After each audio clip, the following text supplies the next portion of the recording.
કહીએ તો એ પોતાના જીવનની અંદર જો ધર્મનો વિકાસ કરવો હોય તો પહેલા નંબરે જીવ દયાનું પાલન પોતાના જીવનની અંદર, પોતાના ઘરની અંદર અને પોતાના ધંધા વગેરેની અંદર દરેકે દરેક વખતે જીવ દયાનું પાલન યાદ રહેવું જોઈએ. આપણે વાત થોડી થઈ ગઈ છે કે બીજાઓ પોતાના સ્વાર્થ માટે કોઈનો ખૂન પણ કરી નાખે, મારી નાખે, તલવારથી લોકો ઉડાવી દે, ગોળીથી છાતીની અંદરનું હૃદય છે એ બંધ થઈ જાય. આ બધી નિર્ઘૃણતા કહેવાય, નિર્દયતા કહેવાય. અને પાંચમો આગળ છે આપણે જોઈએ છે કતલખાનાઓ પણ કેટલા બધા ખુલી ગયા છે અને એ કતલખાના ચલાવનારાઓને તો હૃદયની અંદર કોઈ દયાનો છાંટો પણ હોતો નથી. પોતાને ત્યાં પશુઓ વેચવા માટે આવે તો એ પશુઓને ઓછી રકમ આપી અને પોતે એના માંસને વેચીને પણ કમાય, એના ચામડાને વેચીને પણ કમાય, એની ચરબીને વેચીને પણ કમાય. કેટલી બધી નિર્દયતા કહેવાય. ત્યારે જે પરાપૂર્વથી જૈન ધર્મ ચાલ્યો આવે છે એ જૈન ધર્મને પાળનારા લોકો ક્યારે પણ આવા ધંધા કરે નહીં. એટલે એ રીતે તો લગભગ દરેક જૈનના જીવનની અંદર પશુ પંખી વગેરેની જીવ દયાનું પાલન તો હોય ને હોય જ. ક્યારેય પણ કોઈ જૈન આત્મા એ લગભગ કોઈનું ખૂન કરે નહીં. કોઈ પશુ પંખી એને મારવાનું કામ કરે નહીં. એના ઉપર તલવારો ચલાવવાનું કામ પણ જૈન હોય કોઈ દાડો કરવાનો નથી. એટલે એ રીતે જે પંચેન્દ્રિય જીવો છે એ પંચેન્દ્રિય જીવોની જીવ દયાનું પાલન મોટા ભાગે જૈનોના ત્યાં થતું જ હોય છે. પણ એ તો પેલા હિન્દુઓના ઘરમાં પણ એવું તો થાય છે. હિન્દુઓ પણ બધા કંઈ કતલ કરનારા હોતા નથી કે પછી ઘરની બહાર બેઠેલું પંખી હોય એને પકડીને ડોક મારી નાખે એવો કોઈ દાડો જૈનો તો પોતાના ઘર પાસે કરતા નથી. અને પશુઓ છે એ પશુઓ ઘણા જૈનો પણ પહેલા પાળતા હતા અને આજે પણ ગામડાની અંદર ઘણા જૈનો પશુઓ પાળે છે. જ્યારે દૂધ આપતા બંધ થઈ જાય ત્યારે શું કરે છે એ સવાલ છે કે જ્યારે એ પશુઓ દૂધ આપતા બંધ થઈ જાય ત્યારે એને મનની અંદર એક સમસ્યા તો ઊભી થાય કે હવે આ દૂધ આપતું નથી અને મારે ઘરમાં રાખીને રોજ એનું પાલન પોષણ કરવાનું અને એની અંદર રોજ મારે ખર્ચો કરવાનો. એના માટે શું કરવું? તો જૈનોએ પાંજરાપોળ ખોલ્યું. પોતે એવો વિચાર ના કરી શકે કે હવે આ પશુ કોઈ દૂધ વગેરે આપતું નથી તો મારે હવે એને કતલખાનામાં આપી દેવું આવો વિચાર કોઈ દાડો ક્યારેય પણ જઈને નહીં આવે.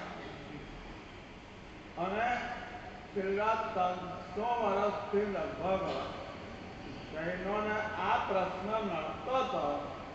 તો ઘણા બધા ઉદારદિલ એવા ઉત્તમ શ્રેષ્ઠી શ્રાવકોએ પાંજરાપોળો ચાલુ કર્યો.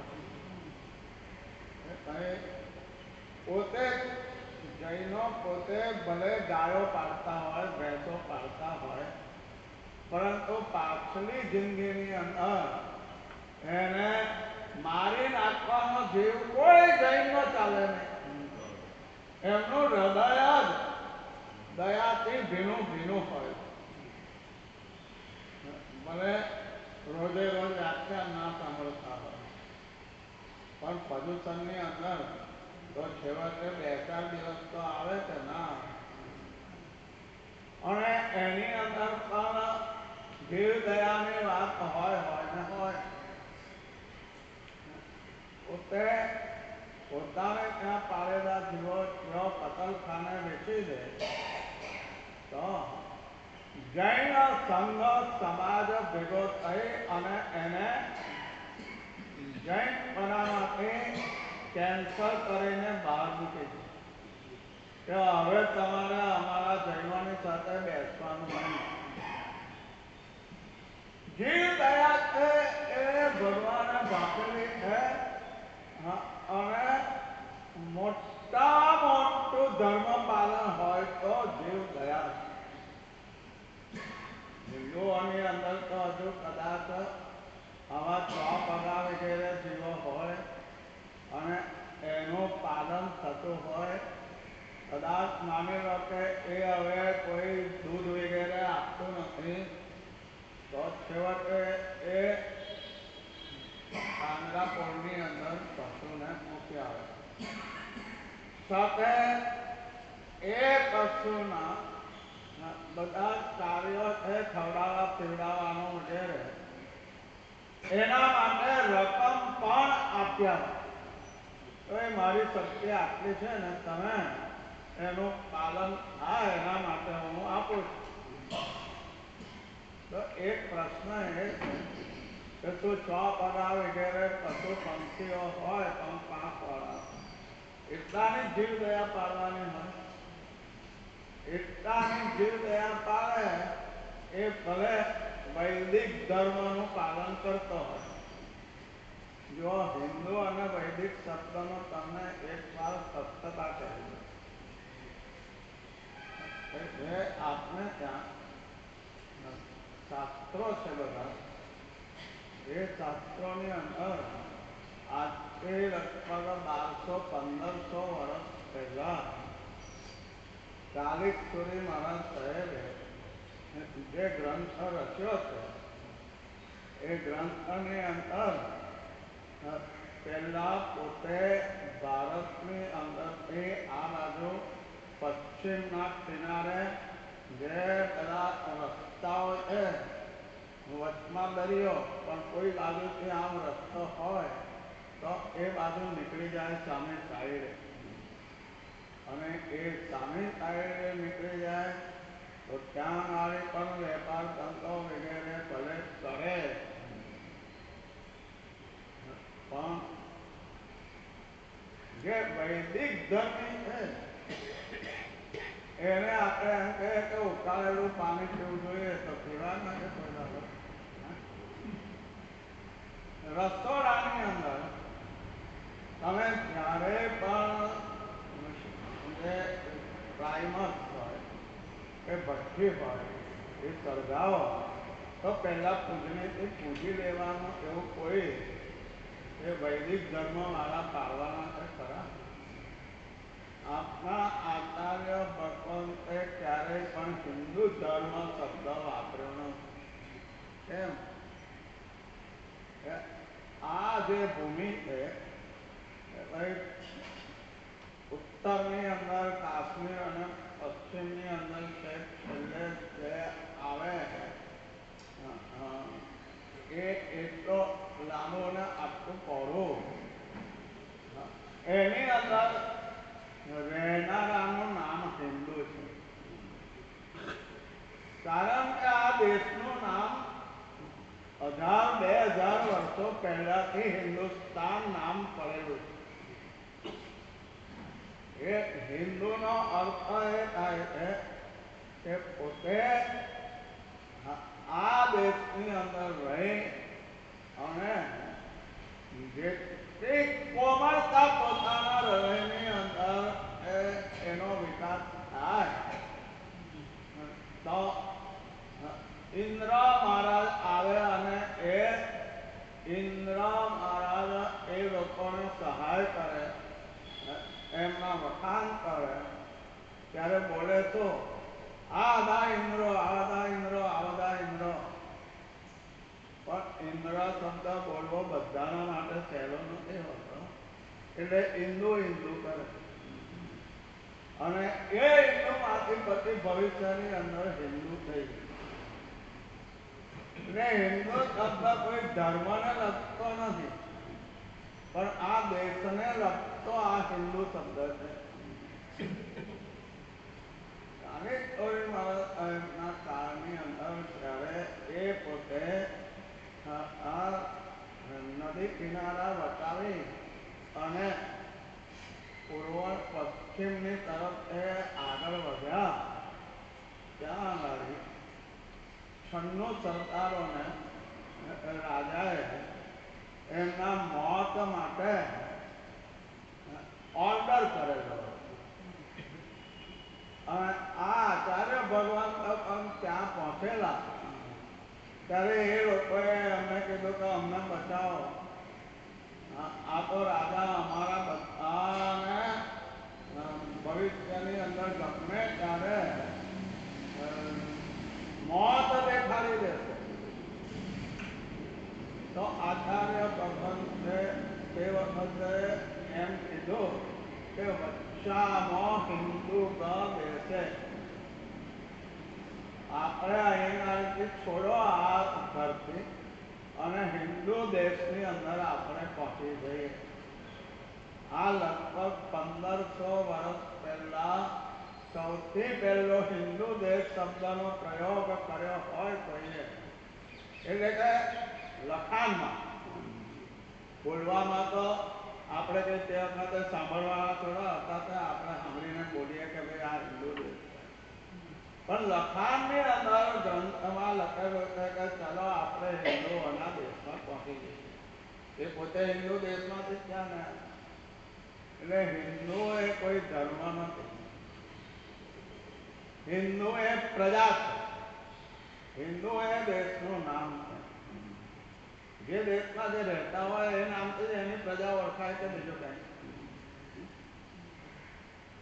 તો જે પાકિસ્તાનમાં રહેતા હોય તો એ પાક એમ કહેવાય છે ને, પાક. એ જુદા જુદા દેશોમાં રહેનારા એ દેશના નામથી ઓળખાતા હોય. हमने आ रीते हिंदू का देश है एवं शब्द प्रयोग એ ભારતની અંદર સૌથી પહેલો ગ્રંથની અંદર થયેલો છે, જૈન ગ્રંથ. અને એ આચાર્ય ભગવાન એ હિન્દુ દેશનું નામ લીધું ને એ લોકોને લાવ્યા. તો લાવીને શું કરે? અહીંયા લાવીને છોડી દે? એમના માટે વ્યવસ્થા કરે. અને એ વ્યવસ્થા જે એમને કરાવી એમાં સૌથી પહેલો ઉપદેશ જીવ દયાનો કર્યો. તમારે આ દેશની અંદર રહેવું હોય તો કોઈ પશુ પંખી વગેરેને મારવાના નહીં. એને મારવાથી તમે ત્યાં પશુ પંખીના ભવમાં જશો અને ત્યાં નરકમાં જશો. ત્યારે એ લોકોએ એ વાત પોતે બચી ગયા છે ને આચાર્ય ભગવાનના કારણે. એટલે એ લોકોએ પણ આ પશુ પંખીની જીવ દયાના પાલનની શરૂઆત કરી દીધી. આમ તો ભગવાન મહાવીરે અહિંસાનો ઉપદેશ આપેલો જ છે, પણ ભગવાન મહાવીર વિચર્યા કયા પ્રદેશમાં? પૂર્વોત્તર પ્રદેશની અંદર ભગવાન મહાવીર વિચર્યા છે. એ પશ્ચિમમાં આવ્યા નથી, દક્ષિણમાં ગયા નથી, ઉત્તરની અંદર થોડુંક ગયા હોય તો ગયા હોય. એટલે બાકીના જે હિન્દુસ્તાનના પ્રદેશો છે એ હિન્દુસ્તાનના પ્રદેશોની અંદર લગભગ જૈન સાધુઓએ પોતે પરિભ્રમણ કરવાનું ચાલુ કર્યું. અને જ્યાં જ્યાં જૈન સાધુઓએ ફરવાનું ચાલુ કર્યું, વિહાર કરવાનું, ત્યાં બધે પહેલી વાત એક જ હોય, અહિંસા પરમો ધર્મ.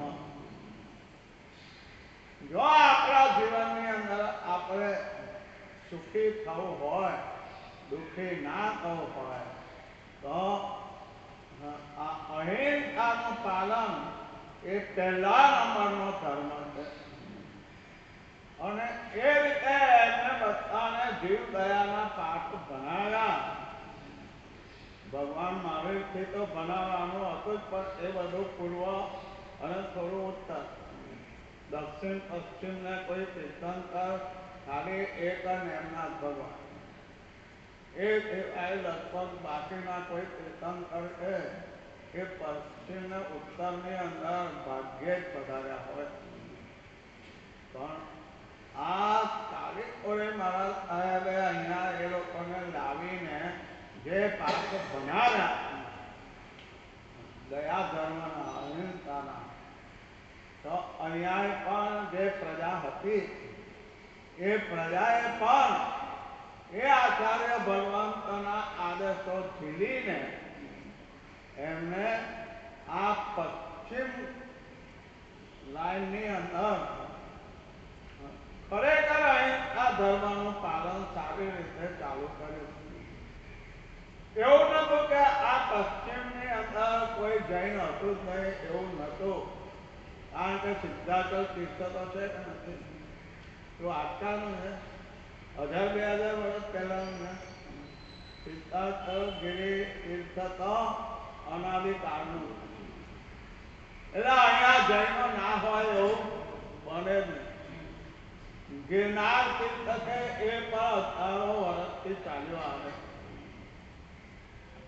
પણ સાધુ સાત્વીનું વિચરણ ઓછું હોય ત્યારે લોકો પોતે પોતાની મન ફાવતી મગજની અંદર જે ચળવળો ઊભી થઈ હોય એની અંદર એ તો હિંસા પણ કરવા બેસી જાય. પણ આપણા આચાર્ય ભગવંતો એ પશ્ચિમની અંદર પણ વિચર્યા અને જૈન ધર્મ, અહિંસા ધર્મનો ફેલાવો કર્યો.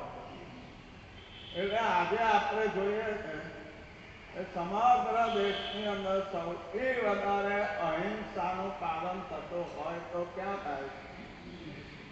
પશ્ચિમ કિનારા ઉપર ગુજરાત અને ગુજરાતમાંથી આવેલા અને રાજસ્થાનમાંથી આવેલા ને રાજસ્થાની અને ગુજરાતીઓ એ આ દક્ષિણ ભાગ તરફ આગળ આવીને મુંબઈની અંદર મોટા ભાગે સૌથી પહેલા ધંધા ચાલુ કર્યા હોય તો જૈનોએ કર્યા.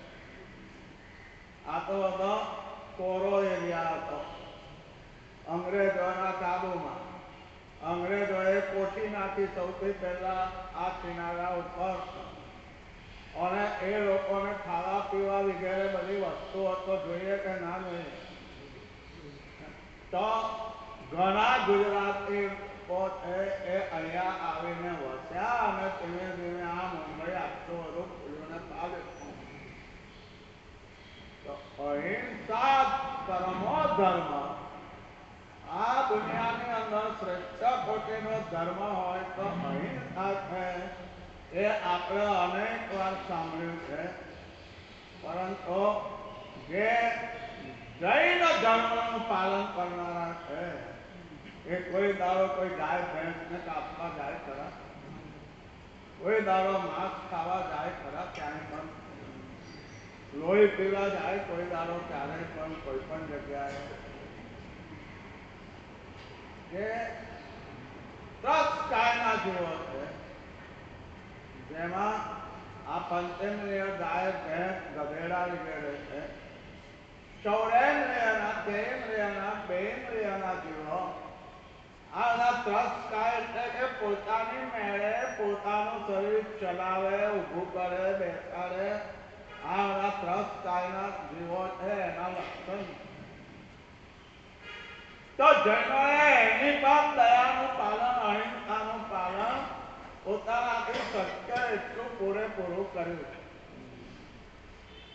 અને એની સાથે સાથે જે જૈનો છે એમને ઉપદેશ હેમચંદ્ર સ્વામી મહારાજ, હરિભદ્ર સ્વામી મહારાજ સાહેબ, કૃષ્ણ દિવાકર સ્વામી મહારાજ સાહેબ, આ નાના પૂર્વાચાર્યો થઈ ગયા. એ લોકોએ એમને એટલો ખબર છે કે આ જૈનો કોઈ ગાય ભેંસ વગેરે એની કતલ કરવાના નથી, કોઈ બિલાડી કૂતરાને મારવાના નથી, પરંતુ એમના જીવનની અંદર એકેન્દ્રિય જીવોની પણ દયાનું પાલન થવું જોઈએ.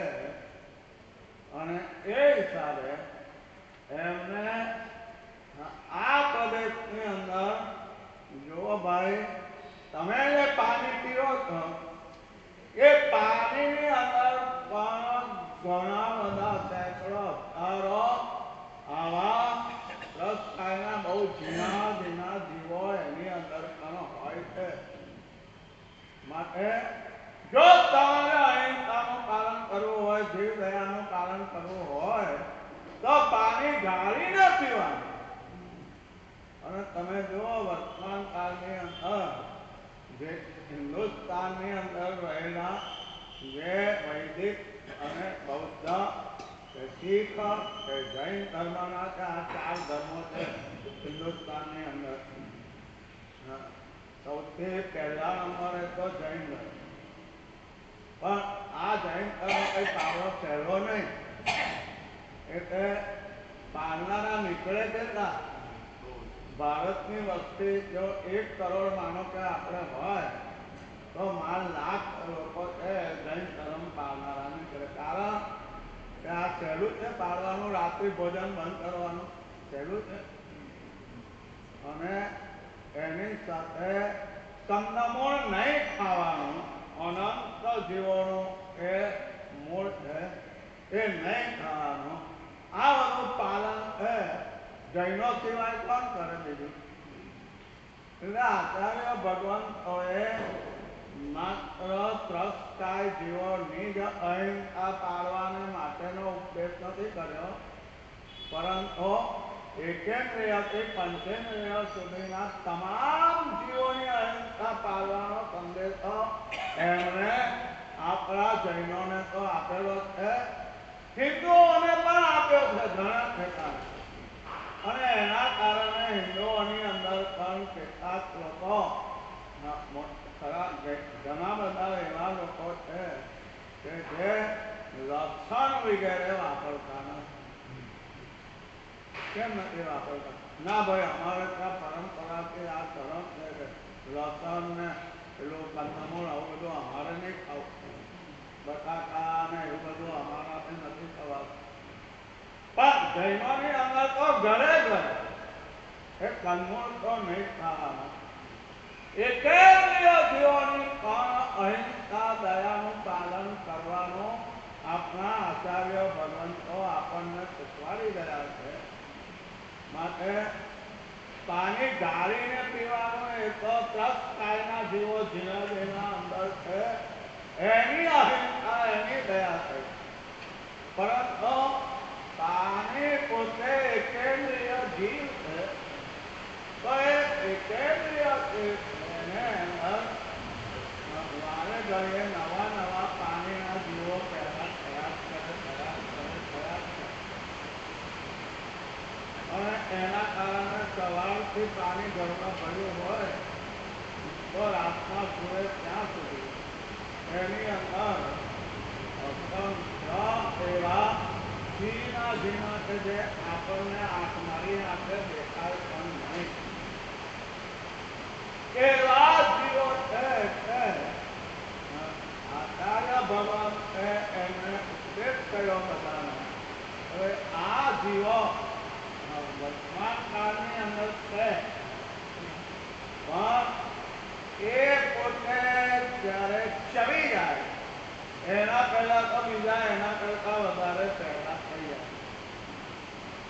અને એમ એ પાણી જ્યાં સુધી હોય ત્યાં સુધી એની અંદર આ ત્રસ્તકાયના અત્યંત ભીના તેઓ છે એ પણ રહેવાના અને રહેવાના. તમારે એની અહિંસાનું પાલન કરવાના માટે પાણી અચિત્ત વાપરવું જોઈએ, સચિત્ત નહીં. તો અચિત્ત બને કેવી રીતે? અમારે તો એને ગરમ કરીએ તો ભાઈ ગરમ કરવું ના કરવું એ તમારી ઈચ્છા. પણ તમે જો એને ગરમ કરશો તો અત્યારે તમારી પાસે માની લો કે એક બાલટી પાણી છે કે જે સવારથી સાંજ સુધી માટીના ગળામાં ભરીને પી શકાય. પણ બાકીના જીવો તો બચી જાય કે ન બચી જાય? અને જે પાણી તમે પીવો છો એ પાણીની અંદર આ જીવો જે ઝીણા ઝીણા પ્રકાય એની પણ હિંસા થાય છે. તો તમે એમ કહો કે સાહેબ અમે પાણીને ઉકાળીએ તો એવા જીવો મરી જાય કે ના મરી જાય? ઉકાળીને પીએ તો ભાઈ તમારી વાત સાચી, પણ આ પાણીનો સ્વભાવ એવો છે કે એ જે મરી ગયા તો જે આપણે કાળ કહીએ ને, કાળ કે ભાઈ ઉકાળેલા પાણીનો કાળ કેટલો? 3 4 5 બરાબર. તો ત્યાં સુધીમાં તો તમારે જેટલું પાણી પીવું હોય એટલું ઉકાળેલા પાણીને પી લેવાનું. એટલે તમે જે પાણી ઉકાળ્યું એ ઉકાળ્યા વગર જો પીવો તો જ્યારે પાણી પીવો ત્યારે એની અંદર ત્રસ્તકાયના જીવો છે મરવાના. પણ તમે પાણી ઉકાળીને પીવો તો જેટલું પાણી તમે તમારા ઘરમાં રાખ્યું છે એટલાની અંદર જે જીવો પેદા થયેલા હોય એટલા મરે ચોક્કસ. દાખલા તરીકે એમ સમજો કે ભાઈ 100 જીવો એની અંદર છે. ઉકાળે એટલે 100 જીવ મરી જાય, અમે પણ કબૂલ કરીએ છીએ. પણ પછી 3 પળ 4 પળ ને 5 પળની અંદર એમાં એ જીવો ફરીથી પેદા ન થાય. એટલે એમ સમજો કે 1 કલાકે 100 જીવ પેદા થતા હોય તો 12 કલાકે કેટલા પેદા થાય? અને ઉકાળ્યા વગર પીએ તો એ બધાની પણ હિંસાનું પાપ લાગે કે ન લાગે? ભલે તમે એક વાર ઉકાળીને પીઓ, એક વાર એની અંદર જેટલા આ જીવ જંતુઓ છે એની હિંસાનું પાપ જરૂર થશે. પણ બીજી બાજુ આખા દિવસની અંદર તમે 4-5 માટલા પાણી ભરીને પછી એનો ઉપયોગ કરો પીવામાં, કપડાં ધોવામાં, મકાનની સાફ સફાઈ કરવામાં, તો એ બધા જ જીવો એટલે કે 100 જીવો ઉકાળેલા પાણીમાં મર્યા માની લો તો 10 કલાકની અંદર 1000 જીવો બચ્યા કે ના બચ્યા? શું થયું? એ રીતે આચાર્ય ભગવંતોએ અહિંસાના પાલનમાં એકેન્દ્રિય જીવોને બાકાત રાખ્યા નથી. અને એકેન્દ્રિય જીવો પાણી વગેરેની અંદર જે સૂક્ષ્મ કદના ત્રસ્તકાયના જીવો પણ પેદા થતા હોય તો એને પણ અભયદાન આપવાનું કામ કરાવ્યું. અને એ અહિંસા પરમો ધર્મ સૂત્ર કેમ બને? કોઈને આપણે માદા પડ્યા હોય અને એને દવાના માટે પૈસા આપ્યા અને એ મરતો બચી ગયો તો આપણે તો એના ઉપર દયા તો કરી, બરાબર છે, પણ દયા કરી ત્યારે પણ નક્કી નહોતું કે હવે આ દવા લઈને બચી જ જશે. કોઈ મરી પણ જાય, કોઈ ના મરે. તો એવા જે જીવો છે જે મરી જાય એ તો આપણા હાથમાં નથી, પણ જીવાડવા માટે મહેનત કરી હોય તો જીવી પણ જાય, પણ જીવી જઈને કેટલા જીવે? બધાને તો કોઈ મારવા જવાનું નથી. ત્યારે એકેન્દ્રિય પાણી વગેરેની અંદર પણ જે સૂક્ષ્મ રસ કાયના જીવો છે, ચલો એને તો આપણે બચાવીએ એમ કરીને અતિક્ત પાણી પીવાનું એ આચાર્ય ભગવંતોએ જ્યારે ત્યારે ઉપદેશ કર્યો જીવ દયાની પ્રધાનતાનો, ત્યારે હજારો ને લાખો જૈનોએ પાણી ઉકાળેલું પીવાનું ચાલુ કરી દીધું. અને આજે પણ જે બેસના એકાદના કે આમેલ કે ઉપવાસ વાળા હોય તો એના માટે નિયમ છે ઉકાળેલું જ પાણી પીવાનું, કાચું પાણી પીવાનું નહીં. જૈન શાસને, જૈન ધર્મએ કેટલી બધી ઉચ્ચ કોટીની અહિંસા અને જીવ દયાના પાલનને માટે કેટલા બધાને ઉપદેશ કરીને આ પાપથી બચાયા છે કે ભાઈ આ જીવોને પણ તમારે અભયદાન દેવું. અને એટલે ઘણા જૈનો છે એ પાણી ઉકાળીને પીએ ત્યારે કોઈ દોઢ દયા આવીને કહે કે એમાં રહેલા જીવોની હિંસા થઈ, એનું તો ભાઈ વાત સાચી, તમારી વાત સાચી, પણ પાણી એકેન્દ્રિયનો જીવ છે એ આખો દિવસ તમે ઘરની અંદર રાખ્યું હોય પીવાને માટે તો આખો દિવસ એ જીવોની હિંસા થાય એનું તો એ તો બોલો.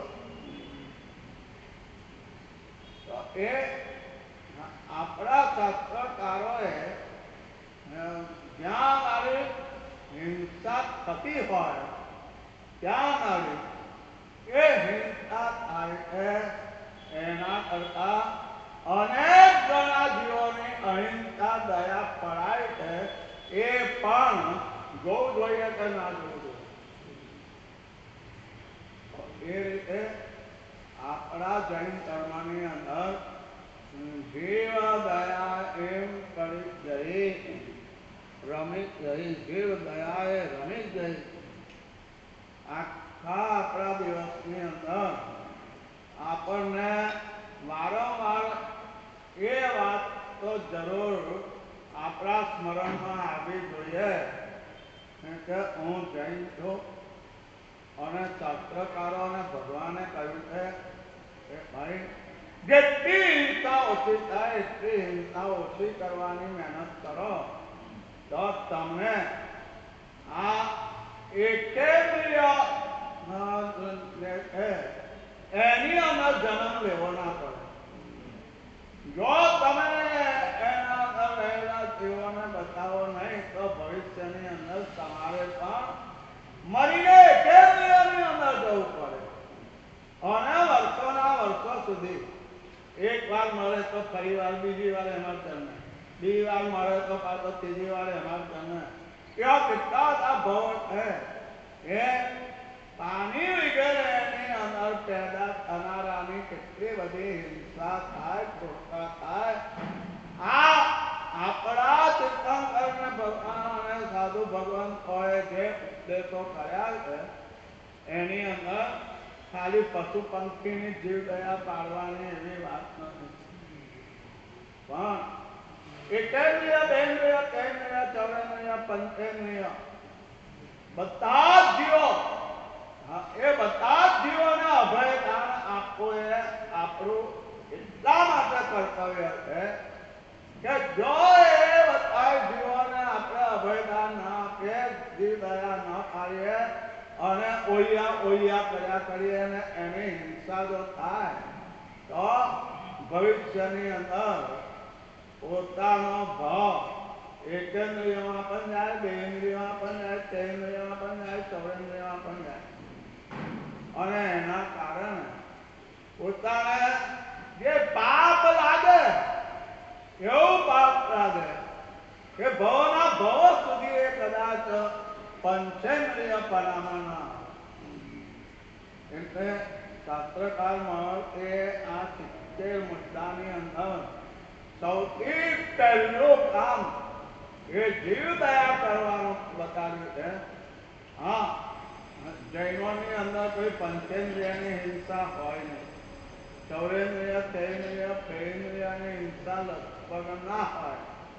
તો એકેન્દ્રિયની હિંસાથી પણ બચાવવા માટે શાસ્ત્રકારોએ આપણને અલ્પ હિંસા પણ અધિક અહિંસા એ જે દરેકના જીવનની અંદર આવીને ઊભું રહી જાય અને એમનું હૃદય છે એ દયાળુ બને, એના માટે આવા તો કેટલા બધા સ્થાનો બતાવેલા છે શાસ્ત્રકારોએ. તો શક્ય એટલી જીવ દયાનું પાલન પંચેન્દ્રિય, ચૌરેન્દ્રિય, તેન્દ્રિય, પ્રેન્દ્રિય, એકેન્દ્રિયનું તો ખરું જ. આપણા ઘરમાં કીડીઓ ફરતી હોય તો શું કરે લોકો? કીડીઓ ફરતી હોય તો શું કરે? મચ્છર બહુ થઈ ગયા હોય તો શું કરે આપણા ઘરની અંદર?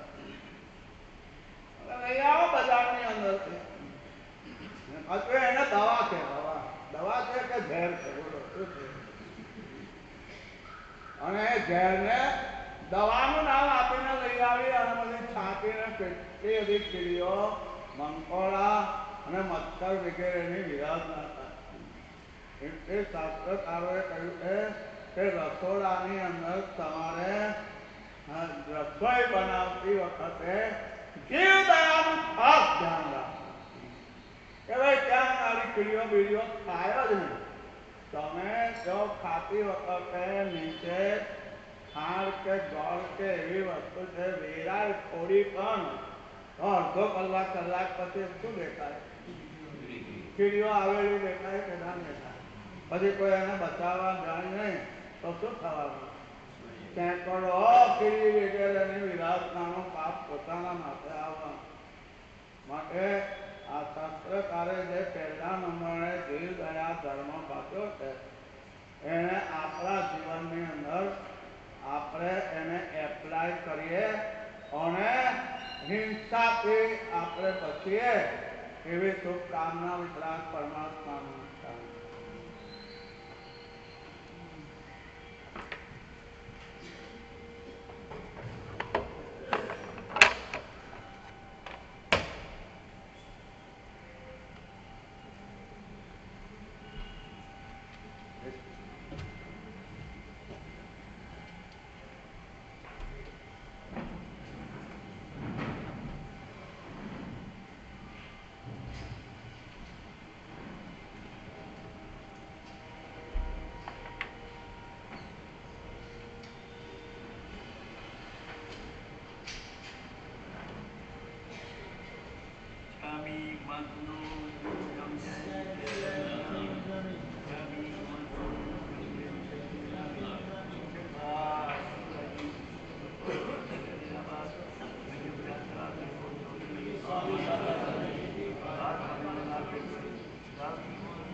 सुयम में आवसम तेन भवय मखाया एगे आया एगे धम्मे एगे अधम्मे एगे पुण्य एगे पावे एगे पाणाय वाय जाओ इच्छादन संसल्ले एगे पाणाय वाय वेरमणे जाओ परिग्रह वेरमणे एगे कोह विवेगे जाओ इच्छादन संसल्ल विवेगे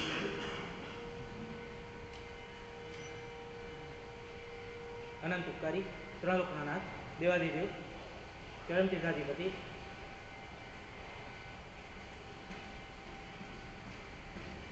जगत उद्धारक जगत उपदेशक जगत धर्म दर्शक तीर्थंकर वे प्रभुना चरणों अनंत शोभन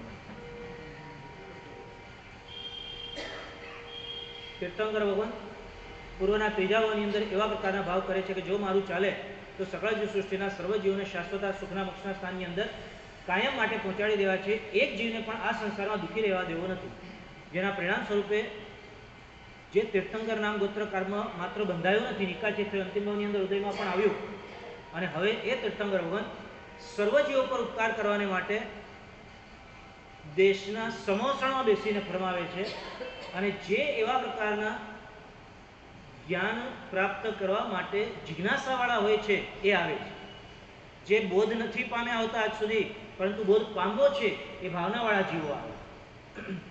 જેમની પાસે જ્ઞાન સંસારનું કે વ્યવહારનું ઘણું બધું છે, પરંતુ એમને એમ લાગે છે કે નહીં, એ બધું જ્ઞાન અમને સંસારમાંથી પાર પામવા માટે, એટલે કે આત્માના કલ્યાણ માટે નથી. એ બધા જીવો તીર્થંકર ભગવાનની વાણી સાંભળવા માટે અચૂક ઉપસ્થિત થઈ જાય. કયું જ્ઞાન કલ્યાણકારક? વ્યવહારિક એટલે કે શૈક્ષણિક કે ધાર્મિક?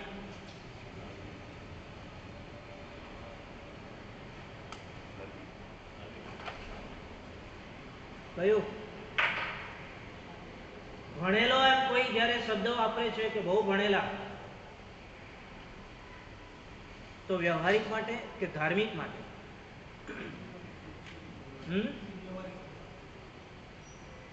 કે જે જ્ઞાન સંસારમાંથી પાર પમાડનાર નથી, જે જ્ઞાન એવા પ્રકારનું છે કે કદાચ પાપની પ્રવૃત્તિઓને વધારી શકે છે.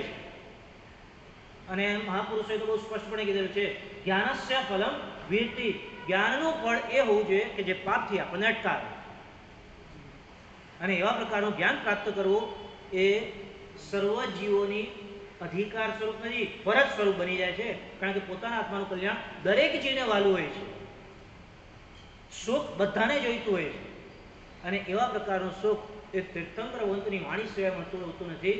માટે સુધર્મ સ્વામી ભગવાન સૌથી પહેલો શબ્દ વાપરી રહ્યા છે, સુયમ મેં. મેં સાંભળ્યું છે, ગુજરાતીમાં આપણે એમ બોલીએ છીએ, પરંતુ સુધર્મ સ્વામી ભગવાન કહે છે સાંભળ્યું છે મેં. જો શબ્દાર્થ કરવા જઈએ તો એ પ્રમાણે થઈ શકે છે. એટલે સાંભળવાની ક્રિયા મહત્વની છે. અને પછી ત્યાં આગળ બીજો શબ્દ જણાવે છે, હે આયુષ્યમાન. ગુજરાતીમાં હંમેશા સંબોધન પહેલા આવે, પછી બધી ક્રિયા આવે, હે છગનભાઈ કે હે મગનભાઈ, અને પછી શું ચાલે છે કે શું નથી ચાલતું એ બધી ક્રિયાઓની વાત આવે. જ્યારે અહીંયા આગળ શ્રવણની મહત્તા કરવા દ્વારા સુયમ મેં કહે છે, અને પછી આયુષ્યમાનનું સંબોધન એ જંબુ સ્વામીને કરી રહ્યા છે. જંબુ સ્વામીને જંબુના નામથી નથી બોલાવ્યા. નામ એ મહત્વનું એટલા માટે નથી કારણ કે એ નામ શરીરનું હોય છે કે આત્માનું હોય છે?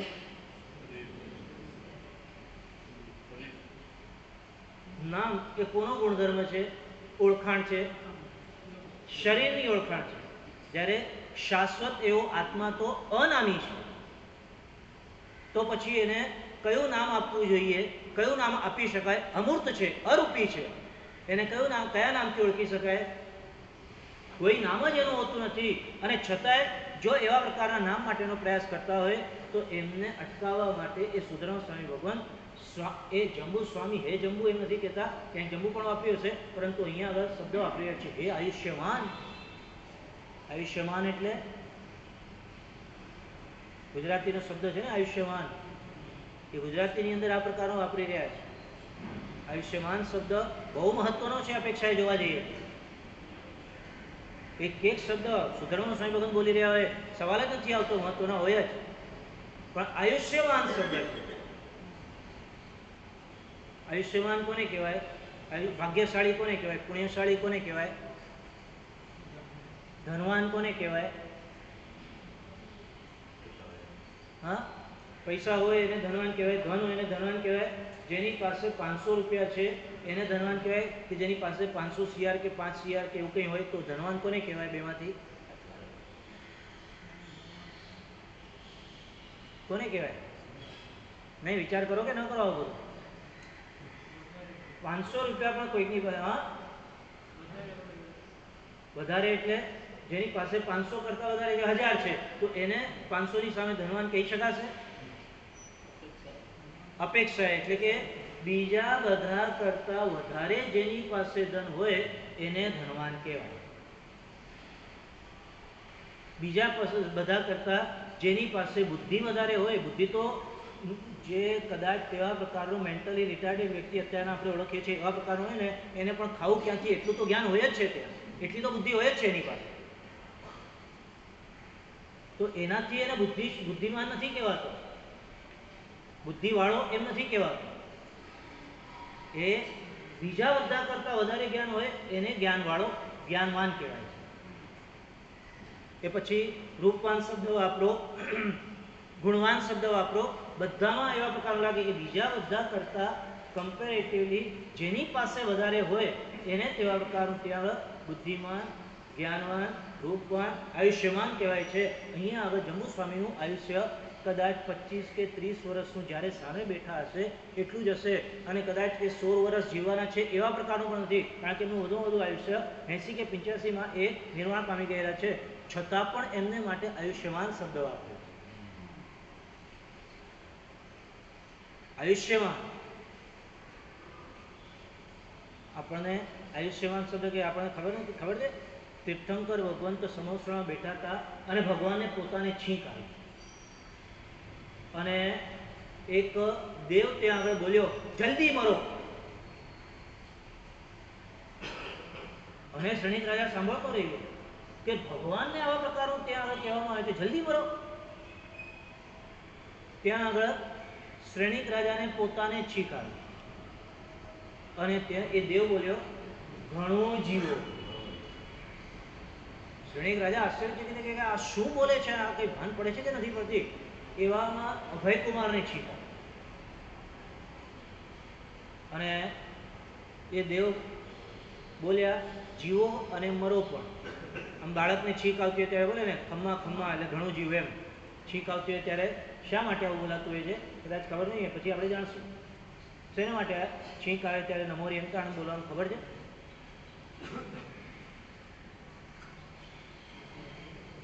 બોલાય છે એ ખબર છે, શા માટે? હા, છીંક એટલે અપશુકન એવું કોને કીધું? હા, છીંક આવે ત્યારે મગજના સેલ્સ ઓલરેડી એક્ટિવ થઈ ગયેલા હોય છે. આપણને ખબર નહીં હોય 150 કિલોમીટર/ની સ્પીડથી એ સમયે પવન નાકમાંથી બહાર નીકળે, એટલે મગજના કયા સેલ્સ એ સમયે શાંત બેઠા હોય? ઉલટાના શાંત હોય, બધા જાગૃત થઈ ગયેલા હોય. પણ નમોરી અંતરાણમ શા માટે બોલવામાં છે?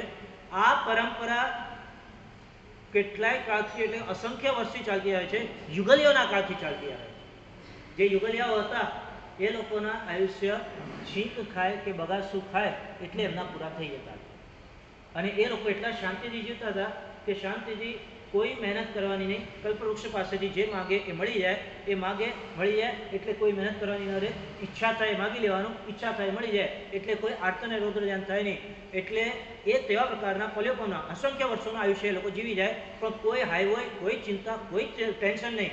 અને એને કારણે કે જ્યારે મરવાના હોય ત્યારે માત્ર બગાસું આવે કે છીંક આવે એ લોકોનું આયુષ્ય પૂરું થઈ જાય, પણ એ બગાસું કે છીંક આવે ત્યારે પછીના બહુનું આયુષ્ય એ લોકોનું બંધ થાય,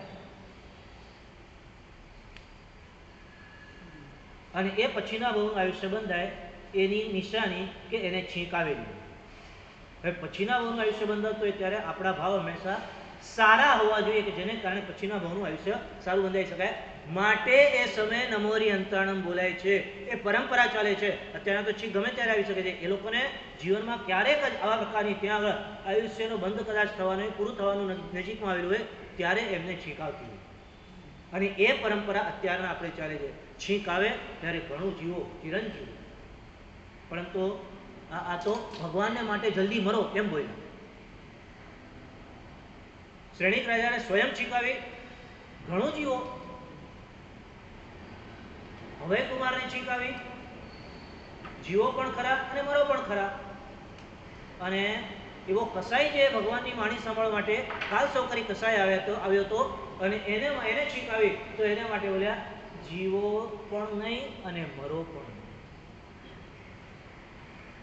આમ બોલીને દેવ તો ચાલ્યો ગયો, પણ આશ્ચર્ય શ્રેણિક રાજાને કે ભગવાન, પૂછવું હોય તો ભગવાનને જ પૂછવાનું, બીજા પૂછવાનું કોને? ભગવાન આ રીતે આ આપના માટે આવું બોલે, જલ્દી મરો.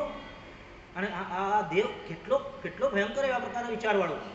ત્યારે ભગવાને એ દેવે જે કંઈ પણ કહ્યું એની પાછળનો આશય જે હતો એ શુદ્ધ કરીને કીધું કે જો ભાઈ, ઘણું જીવો એમ નથી કહેવાનું, કારણ કે 4 ઘનઘોર ઘાતી કર્મનો ક્ષય કરેલો છે.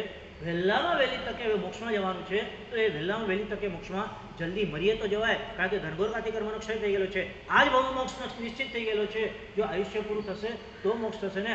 8 કર્મોથી ક્ષય થઈને શાશ્વત સુખના સ્થાનની અંદર પહોંચી શકાશે, જેના માટે અત્યાર સુધીની મહેનત હતી. માટે એ કહે છે કે જલ્દી મરો, કે જેથી શાશ્વત સુખના મોક્ષના સ્થાનની અંદર જલ્દી પહોંચો. જલ્દી મરો એમ કહેવા દ્વારા એમણે ઘણા સુખને, અનંત સુખને જલ્દી પ્રાપ્ત કરો એવા આશીર્વાદ આપ્યા.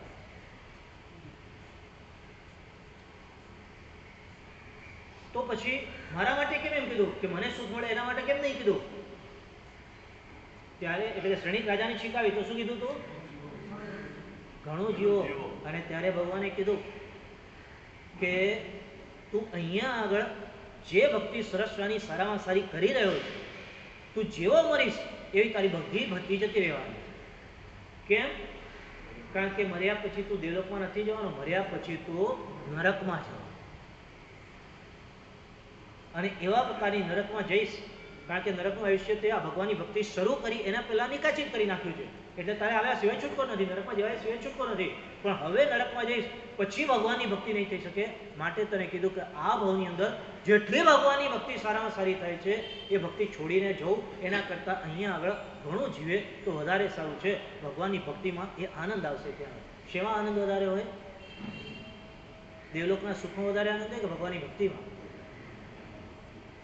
તો દેવલોકમાં જવાની ઉતાવળ હોય કે ભગવાનની ભક્તિ છોડવાની ઉતાવળ હોય? ભગવાનની ભક્તિ સારામાં સારી રીતે અહીંયા આગળ થાય છે. ઘણું જીવ અભયકુમાર પણ ભગવાનની ભક્તિ કરી રહ્યો છે, તો એના માટે કેમ આમ કીધું? જીવો પણ ખરા અને મરો પણ ખરા. અને ત્યારે ચોખવટ કરતા ભગવાને કહ્યું, કારણ કે ભગવાન કેવો જ્ઞાની, સંપૂર્ણપણે જાણે, જ્ઞાન સંપૂર્ણ હતું એમની પાસે. અને એમણે જણાવ્યું કે એ અભયકુમાર એટલી સરસ ભગવાનની ભક્તિ અહીંયા કરી રહ્યો છે, સંયમ જીવન પણ લેવાનો છે, સંયમ જીવન પાળવાનું છે. માટે એ જીવશે તો એના માટે ઘણું સારું છે.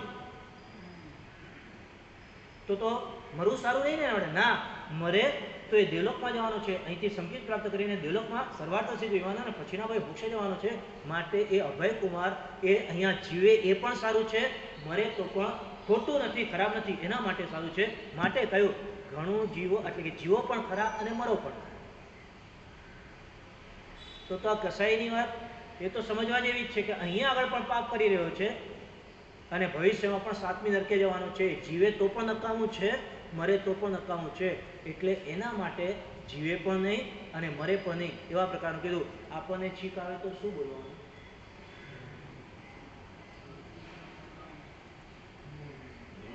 હા, એટલે શ્રેણિક રાજા ઘણું જીવે, અહીંયા સરસ રહેવાનું, સારામાં સારું સુખ ભોગવીને પછી શું? આયુષ્યમાન શબ્દ છે ને એ ત્યાં આગળ બહુ સમજીને વાપરેલો છે. બીજા બધા કરતા લાંબુ આયુષ્ય છે એના માટે નહીં, બીજા બધા કરતા લાંબુ આયુષ્ય જાય એના માટે પણ નહીં. તીર્થંકર ભગવાનનું શાસન છે ત્યાં આગળ, લોકોત્તર શાસનની અંદર કદાચ ત્યાં આગળ આયુષ્યમાન ભવ એવા પ્રકારના આશીર્વાદ આપતા હશે કે ભાઈ તમારું લાંબુ આયુષ્ય થાય. પરંતુ શાસ્ત્રકાર ભગવંત એવા પ્રકારના તીર્થંકર ભગવંતના શાસ્ત્રકાર ભગવંતો એ જે કંઈ પણ પ્રાપ્તિ થયેલી હોય, જે વસ્તુની માલિકી હોય એને તેવા પ્રકારનું મહત્વ નથી આપતા. જે વસ્તુની માલિકી પ્રાપ્ત થઈ હોય, ધારો કે જ્ઞાન હોય, બુદ્ધિ હોય, રૂપ હોય, આયુષ્ય હોય, પણ એ માલિકીનો ઉપયોગ કેવો કરી રહ્યા છે એને ત્યાં આગળ મહાપુરુષો જોઈએ છે અને એના હિસાબે કેવા પ્રકારના સંબોધન કરતા હોય છે. ત્યાં આગળ બુદ્ધિમાન એ શાસ્ત્રકાર ભગવંતો એવાને નહીં કે જે સારામાં સારી બુદ્ધિ આ સંસાર માટે ચલાવતા હોય, જે ધર્મ કરવા માટે સારામાં સારી બુદ્ધિ ચલાવતા હોય ને એને બુદ્ધિમાન આ મહાપુરુષો કહે છે. ધનવાન કોને કહેશે?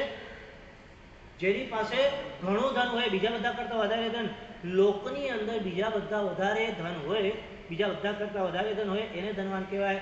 પરંતુ લોકોત્તર શાસન છે તીર્થંકર ભગવંતનું, એમાં બીજા કરતા વધારે ધન હોય નહીં. ધન જે પણ મળ્યું હોય એનો શું ઉપયોગ થાય છે એના હિસાબે ધનવાન અથવા ગુણવાન અથવા બુદ્ધિમાન અથવા રૂપવાન કહેશે.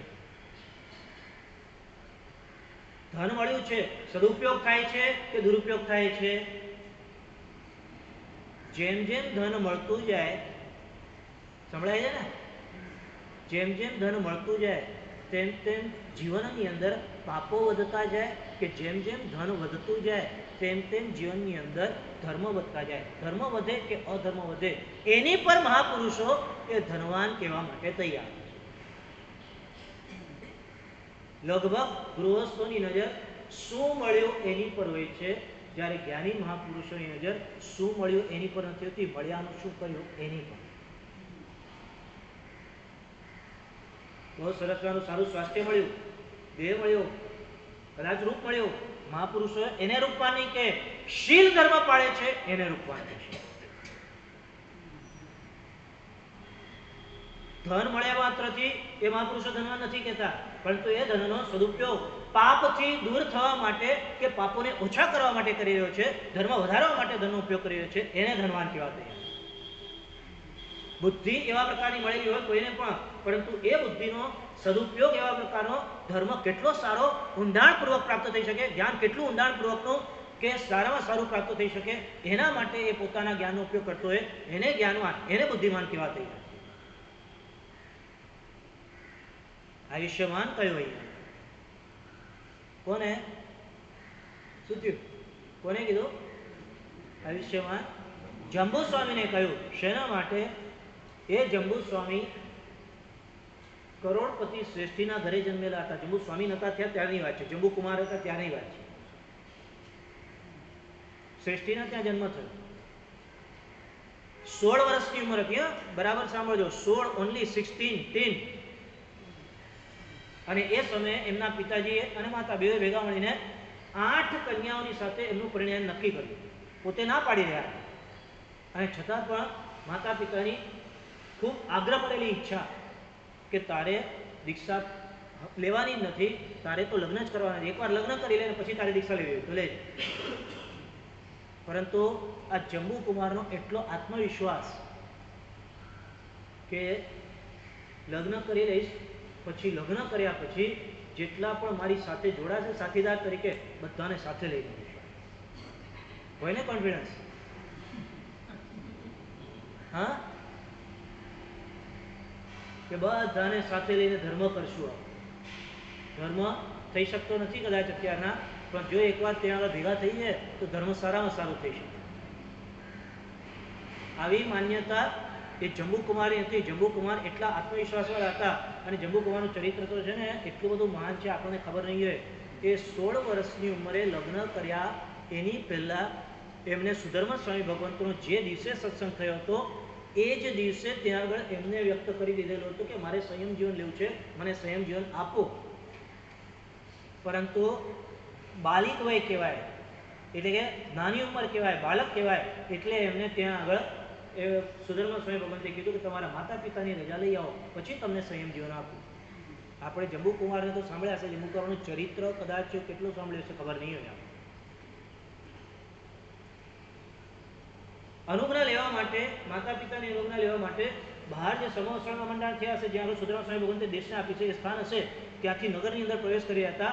નગરમાં પ્રવેશ કરતા પહેલા નગરનો જે દરવાજો હોય ત્યાં મોટી બારસા ખુરોના કાળની અંદર હોય, એ મોટી બારસા પોતાના કરતા એક ડગલું આગળ એટલી જોરથી પડી કે જે વ્યક્તિ એની નીચે હોય એના ત્યાં આગળ 100 વર્ષ પૂરા થઈ જાય અને એ ત્યાં આગળ ઉભા રહી જાય કે આ બારસા અહીંયા આગળ પડી, જો મારી ઉપર પડી હોત તો મારી બધી જ ભાવનાઓ અધૂરી રહી.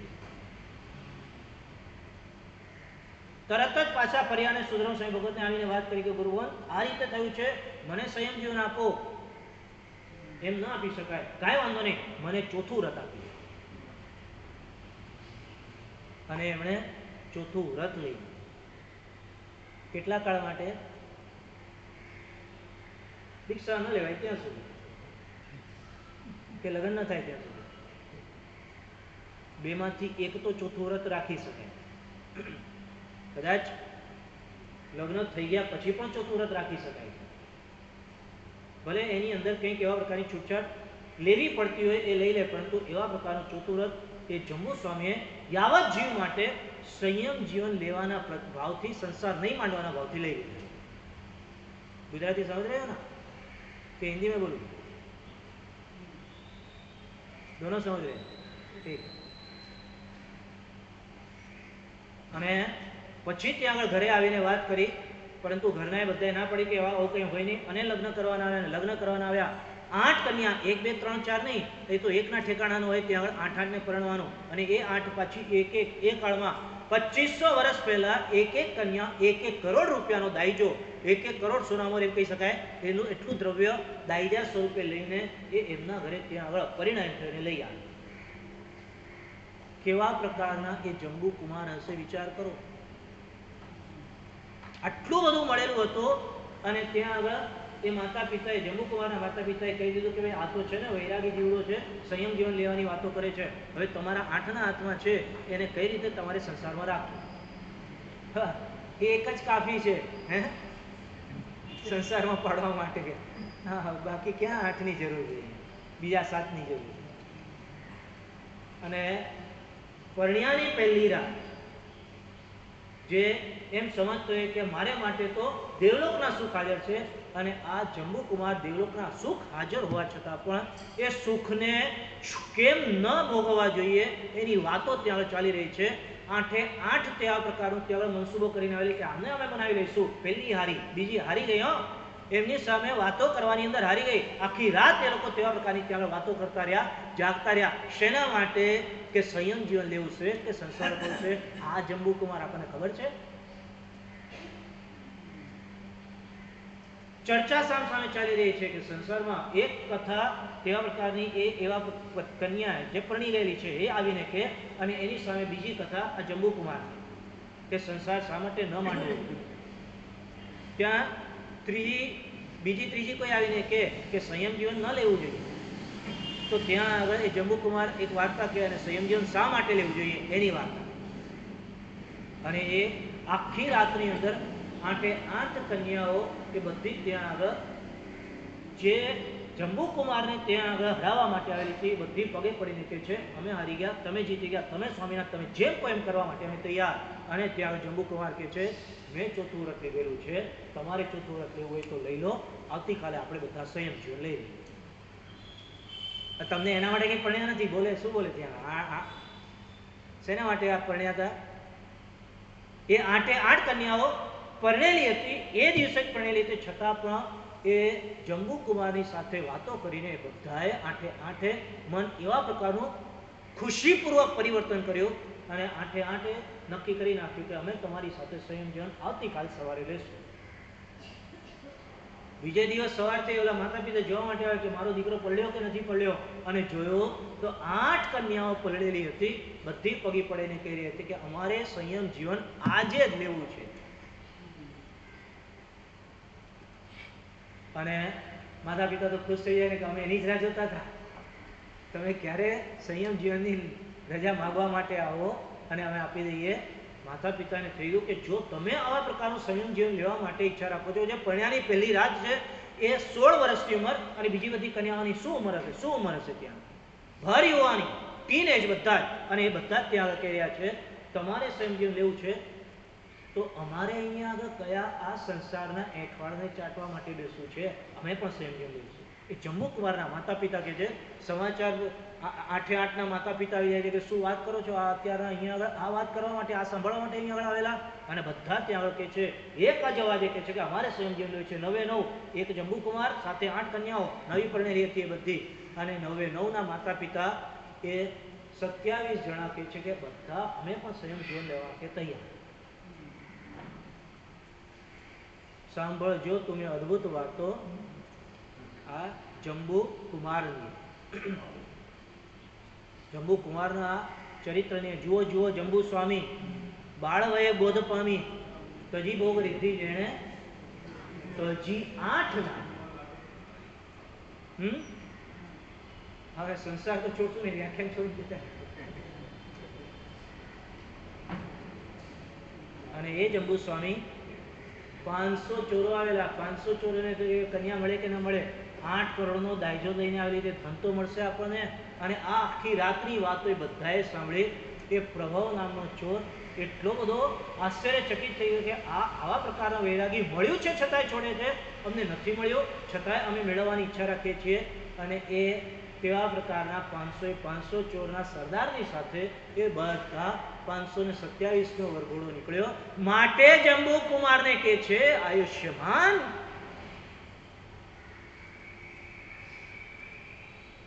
શું જીવન જીવી રહ્યા છે,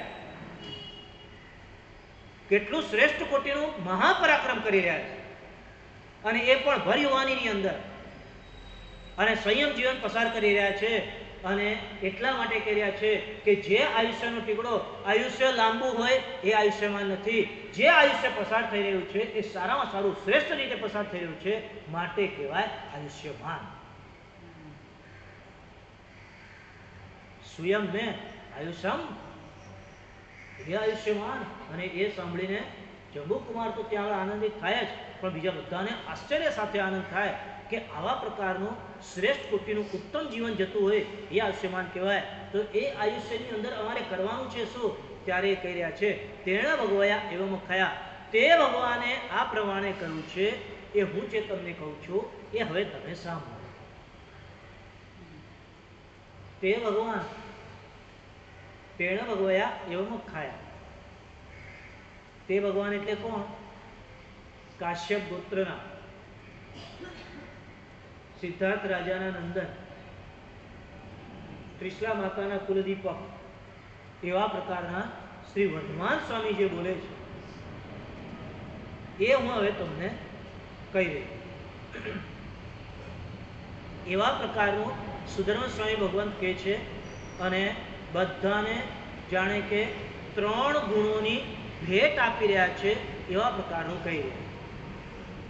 આપણે શબ્દોના ઊંડાણને પ્રાપ્ત કરીએ ને તો આપણને ખબર પડે કે સુધર્મા સ્વામીએ સ્વયંને અવસન તેડવગા એમ ખાયા એટલું કહેવા દ્વારા કેટલું બધું આપણને તેવા પ્રકારનું જણાવી દીધું. સૌથી પહેલા સ્વયં મેં કહ્યું એટલે જ્ઞાનની મહત્તા કીધી, જ્ઞાન ગુણને પ્રાપ્ત કરવાનો છે કહ્યું. આયુષ્યમાન કહ્યું કોને? જંબુ સ્વામીને. શેને કારણે? એ સંયમ જીવન જીવી રહ્યા છે માટે આયુષ્યમાન છે. પછી ભલે 5 વર્ષનું સંયમ જીવન હોય કે 25-50 વર્ષનું સંયમ જીવન હોય, સંયમ જીવન જે જીવી રહ્યા હોય એ આયુષ્યમાન છે. એ આયુષ્યમાન લાંબા હોય એનું મહત્વ નથી, ઊંડાણ વાળું હોય એનું મહત્વ છે. એટલે ચારિત્રની મહત્તા બતાડી રહ્યા છે. જ્ઞાન ગુણની વાત કરી, હવે ચારિત્ર ગુણ પ્રાપ્ત કરવાની વાત. અને ત્રીજા નંબરની અંદર તેણ ભગવયા એવો ખયા. તે ભગવાન આ પ્રમાણે કહી રહ્યા છે. ભગવાનના વચન ઉપર કોને વિશ્વાસ થાય? ભગવાને કહેલું શા માટે સાંભળવાનું અમારે? જેને શ્રદ્ધા અંતરાત્માની અંદર હોય છે, સમ્યક દર્શન હોય છે, એ ભગવાનનું વચન સાંભળે. એટલે સમ્યક દર્શન, સમ્યક જ્ઞાન, સમ્યક ચારિત્ર, આ 3 ગુણને આપણી સમક્ષ એ સ્વયં મેં અવસન તેણ ભગવયા એવમ ખયા એમ કહેવા દ્વારા સુધર્મા સ્વામી ભગવાન આ 3 ગુણ આપણા અંતરાત્માની અંદર પ્રગટ થાય એના માટે કહી રહ્યા. સમજાય છે આપણને? આ તો શરૂઆતના 3 શબ્દોની વાત થઈ. હજી તો ભગવાને શું કહ્યું એ શરૂ નથી થયું. ભગવાને શું કહ્યું એ શરૂ થાય તો કેટલો આનંદિત ને કેટલું સરસવાની એકે તેની અંદરની વાતો આપણને રહસ્યો ખુલ્લા થાય અને આપણને જાણવા મળે. એમાં આવા પ્રકારનું તેણ ભગવયા એવમ ખાયા એમ કહેવા દ્વારા એ કહી રહ્યા છે કે તે ભગવાન ભગવાન છે. ભગવાન કેવા છે? ભગવાનનું સ્વરૂપ કેવું છે? સરસ્વના એવા પ્રકારના આકૃતિવાળા છે કે જે સમચતુરસ્ર સંસ્થાન છે, કે સંપૂર્ણ અંગોપાંગવાળા છે. એક પણ અંગ કે ઉપાંગ ઓછું કે વધતું અપ્રમાણ ન હોય, બધું જ સપ્રમાણ હોય એવા પ્રકારનું. કમરથી નીચેનો ભાગ એ પણ યોગ્ય હોય, કમરથી ઉપરનો ભાગ એ પણ યોગ્ય હોય. ચહેરો એકદમ વ્યવસ્થિત હોય, કાન, આંખ, નાક બધું જ જે પ્રમાણે માપસરનું હોવું જોઈએ એ જ પ્રમાણે માપસરનું છે. અને એટલું જ નહીં, માત્ર દેહનું જ એવા પ્રકારનું તેવા પ્રકારનું સૌંદર્ય છે એમ નહીં, એ સિવાય બહારનું સૌંદર્ય એટલું બધું છે કે દેવતાઓ આવીને ભગવાનને નમસ્કાર કરી રહ્યા છે, દેવો આવીને ભગવાનને પૂજી રહ્યા છે. ચાંદીનો ગઢ બનાવે છે, સોનાનો ગઢ બનાવે છે, હીરા માણેકનો ગઢ એ દેવતાઓ બનાવે છે, સુવર્ણનું સિંહાસન નિર્માણ કરે છે અને એની પર ભગવાનને બિરાજમાન કરે છે. આવા ઐશ્વર્યવાળા છે. ભક્ત એટલે શાસ્ત્રકાર ભગવાન તો જણાવે છે ઐશ્વર્ય, અને ભગવાન એટલે ઐશ્વર્યવાળા. આટલા બધા આ બહારના ઐશ્વર્યવાળા ભગવાન છે. એ જે કે આપણે સાંભળવું જ જોઈએ, સાંભળ્યા સિવાય ચાલે નહીં. એટલે ત્યાં આગળ પ્રશ્ન કરીને આવે છે કે આવા પ્રકારનું બહારનું ઐશ્વર્ય હોય એટલે ભગવાન કહેવાય છે. મહાપુરુષો જ્યારે આવા પ્રકારનો પ્રશ્ન કરતા હોય ત્યારે તાત્વિક ઊંડાણને આપતા જણાવે છે કે એ બહારનું ઐશ્વર્ય તો કોઈ એવા પ્રકારનું માયાવી કે કપટી હોય ને એની પાસે પણ હોઈ શકે, પણ એ માયાવી કપટીનું એવા પ્રકારનું જે કંઈ પણ ઐશ્વર્ય સૌંદર્ય બાહ્ય હોય છે એ યોગ્ય નથી હોતું, કારણ કે એની અંદર અંતરાત્માની અંદર રાગ કે દ્વેષ રહેલા હોય અને સ્વાર્થ પણ ભળેલો હોઈ શકે છે. માટે આ તીર્થંકર ભગવતનું જે બાહ્ય સૌંદર્ય છે એના કરતાં અભ્યંતર સૌંદર્ય એના કરતાં પણ વિશેષ છે, એના કરતાં પણ મહાન છે. માટે એ ભગવાન કહેવાય છે અને માટે એ ભગવાન ઉપર વિશ્વાસ મૂકવો જોઈએ. અભ્યંતર સૌંદર્યના કેટલાક ગુણોની વાત કરીએ, અનંતા ગુણો છે, એમાં કેટલાક ગુણોની વાત કરીએ તો આપણને ખબર પડે કે ભગવાન વિતરાગી છે, એ ભગવાન અનંત જ્ઞાની છે, અનંત ગુણવાળા છે, અને આટલું બધું એ ભગવાનની પાસે છે.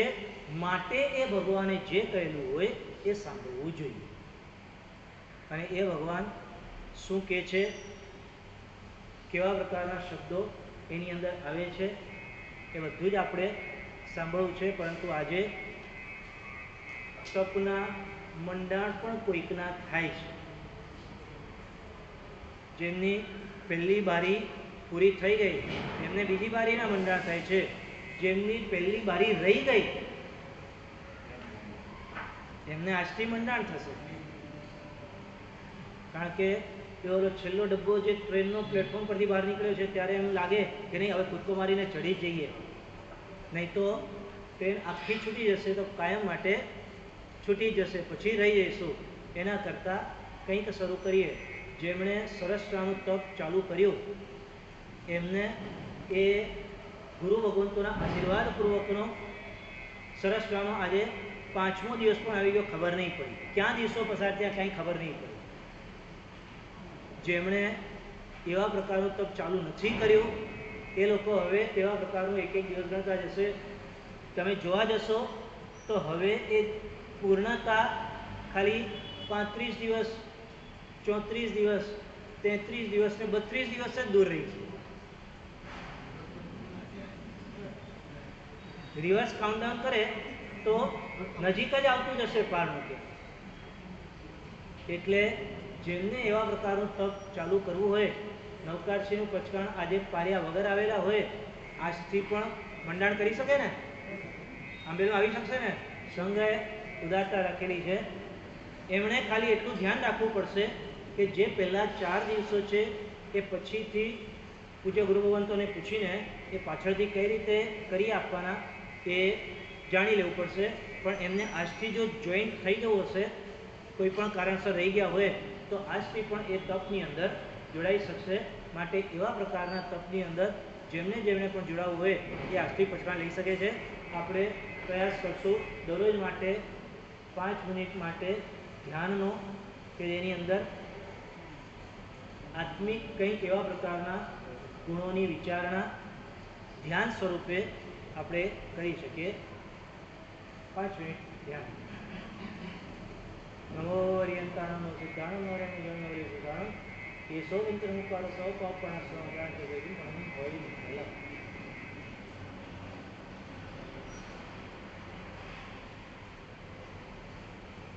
સમવસરણ દેખાઈ રહ્યું છે. આંતરચક્ષુથી એ સમવસરણને જોઈ રહ્યા છીએ. ચાંદીનો ગઢ સૌથી નીચે સોનાનો ઘડ વચ્ચે, હીરા માણેકનો ઘડ ઉપર, અને એની ઉપર સુવર્ણમય સિંહાસન, તીર્થંકર ભગવાન બિરાજમાન છે. ચતુર્મુખ દેશના શ્રવણ કરાવી રહ્યા છે. ત્રિપદી ભગવાન ગણધર ભગવંતોના પ્રશ્નના જવાબ સ્વરૂપે આપી રહ્યા છે અને આપણને સંભળાઈ રહ્યું છે. જ્ઞેયવા વિજ્ઞેયવા ધ્રુવેયવા.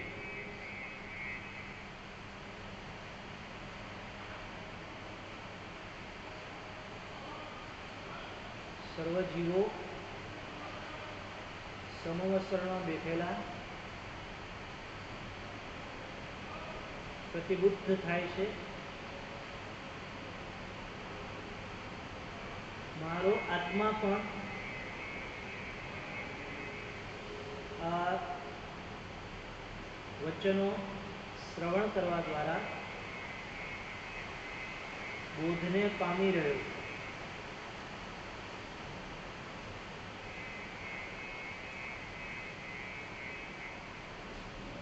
જ્ઞાનાવરણીય કર્મ દૂર થઈ રહ્યું છે.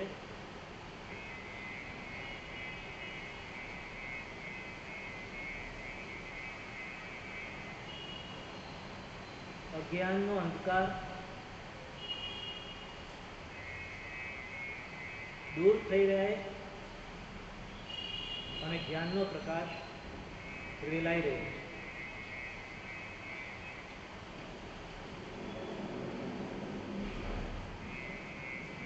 જ્ઞાન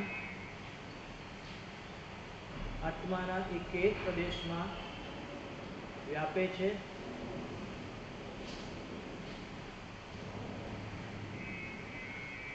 સત આત્માનું અસ્તિત્વ, ચિત્ત, જ્ઞાન અને આનંદ, જ્ઞાન પ્રાપ્ત કરવાને કારણે થતો ભાવ,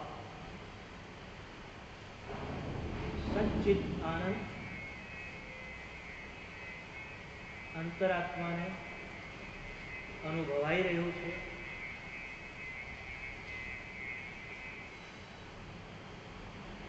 ભગવાનની વાણી,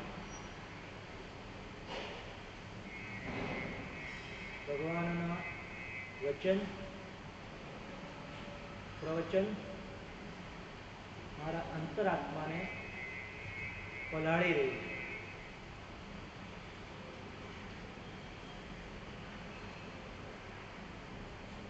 એગે આયા, એગે ધમ્મે, એગે પુણ્ય, એગે પાવે.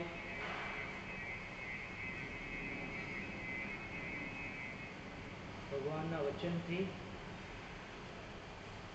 મારો અંતરાત્મા પ્રફુલ્લિત થઈ રહ્યો છે અને એ જ ભગવાનના વચનનો નાદ, રણકાર, અંતરનાદ આત્માની અંદર ચારે બાજુ ગુંજી રહ્યો છે.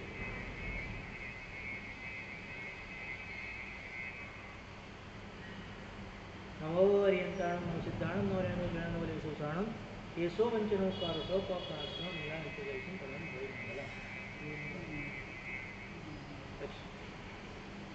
બચરા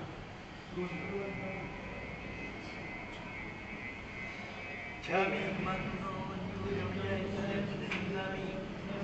Chami maduro nyuyo jai sevdnami. Chala surai tapo sanjadabat. Sayam yatra nirvocho swami Chami maduro nyuyo jai sevdnami. Ja karana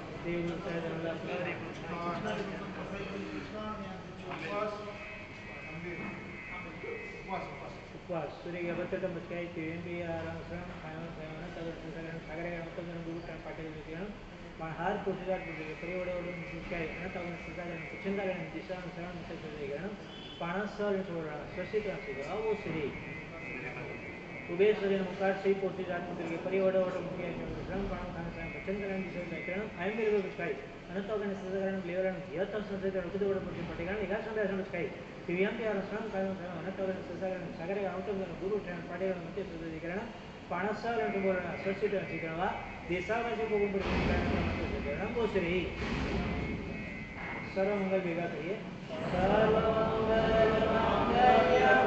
सर्व कल्याणकारी प्रधान